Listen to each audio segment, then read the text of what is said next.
You talked before the game about how happy you are with your starting pitcher. What does Slade do to continue that?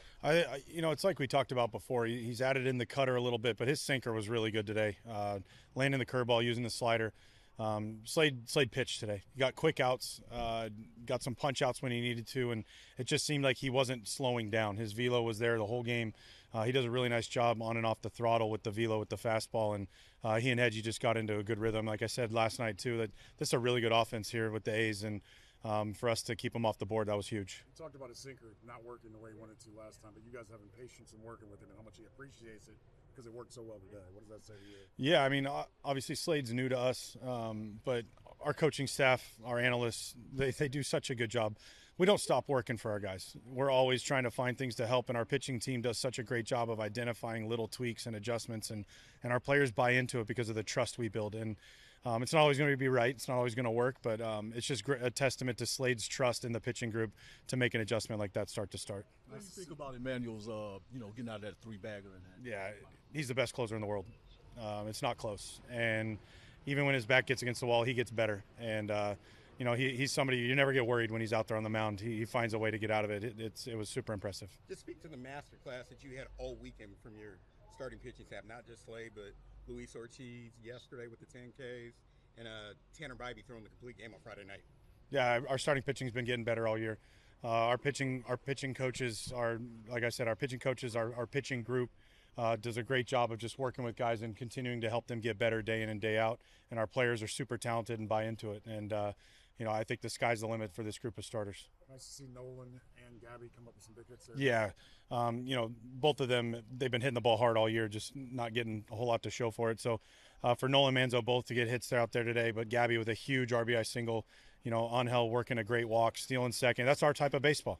We have to continue to do that, keep the line moving, and couldn't be more proud of the way our guys played the last couple days. You were talking about before the game, Fry and Lane Thomas coming around. Did Fry gets a big hit today? Yeah, huge hit for Fry, and for us that third run is huge. They have to get two on to tie you up, and so for Fry to come through in a big spot like that was huge. Lane really good swings today, and to get a hit, it's got to feel really good. It was fourth time through for coming up for Slade, but what was the conversations like to pull him when he came out? There wasn't much of a conversation. He did his job. You get through 7 as a starter, and we got our guys in the bullpen, and we're going to come into it. And then Cade and Emmanuel did that. So Slade did everything he needed to. At that point in the game, when you're in the 7th and he's got plenty of pitches left, you're not even looking at the pitch count. It's how many outs can we get, and we feel pretty good about with our bullpen with 6 outs to go with a 3-run lead. Speak to the bat of the game. Heron did again. Oh, yeah. Timmy hasn't pitched for 3-4 days. He hasn't pitched much on this trip. So for him to come in and get a good left-handed hitter out like Kurtz, I mean, he got nasty on him. So, like I said, we trust all of our bullpen guys in every single situation, and Timmy came in and just shut that inning down. Just come out of this road trip, like you talked a little bit before the game, but sweep and then 2 series wins. Just how happy are you with that? Extremely happy. Obviously, we would have liked to have played better in Seattle and have taken one of those. But you come on a West Coast trip playing against these 3 teams, and you come out of it with 2 series W's. That's a successful trip. Obviously, we need to get better. We need to keep winning games. We need to keep working. But we got a long way to go. But couldn't be more proud of the way our group was resilient down the stretch here on this last bit of the West Coast trip.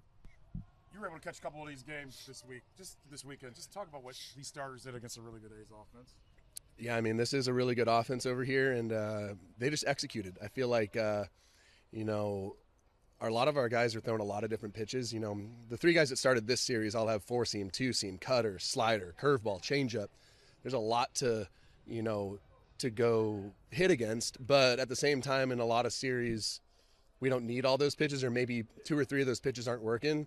I think all 3 of our guys had all of their pitches going, and I think that's how they were so efficient and able to go deep in all the games. What stands out about Slade that makes him do what he did today? I mean, kind of what I just said. I think it's having all those pitches and being able to execute all of them. If he's got all of them working, I think that's why you saw so many quick innings.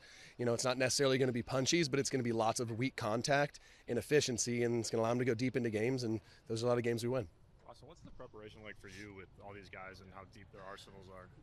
I mean, it's no different than the other guy. It's a little more complicated knowing that you have more options, but that makes it fun because, if I got a guy that's just throwing fastball slider, that's really all I got. But if I got a guy that's throwing all, 5-6 pitches, we can pitch to the book a little bit because usually every hitter has, 1 or 2 pitch weaknesses, so we can exploit that and then be able to use another 4 pitches off of it. Just speak to the pitch sequence that you had going on in the bat of the game with Heron when he struck out Nick Hertz. Yeah, I mean, Nick Hertz is a really good player, man. I mean, obviously he's hit a lot of homers. I know he took Hader deep left on left, so honestly that's kind of what I was thinking was he took a fastball deep from a really good fastball pitcher, so we're probably going to stay with some spin, and Timmy's got some of the best spin in the game. What do you think of like how Slade and Louis have come along this season, just 2 new guys and having to learn a new organization to where they are now? I mean, it's not a surprise. Our pitching development has always been the best in the world, and everybody we get comes here and thrives on the mound. So when you got 2 young guys that are ready to get better, both those guys work so hard. And with our pitching group, it was only a matter of time before you start seeing what they're doing now. You've caught Class A a lot. When he gets bases loaded, what are you feeling like? So what? They haven't scored yet. We're also pitching to win the game. Like, maybe they score a run. So what? He knows he wants to win ball games. He wants to get saves. It's not about runs scored or anything. And at the same time, when the bases get loaded, he gets even nastier, and that's what he did.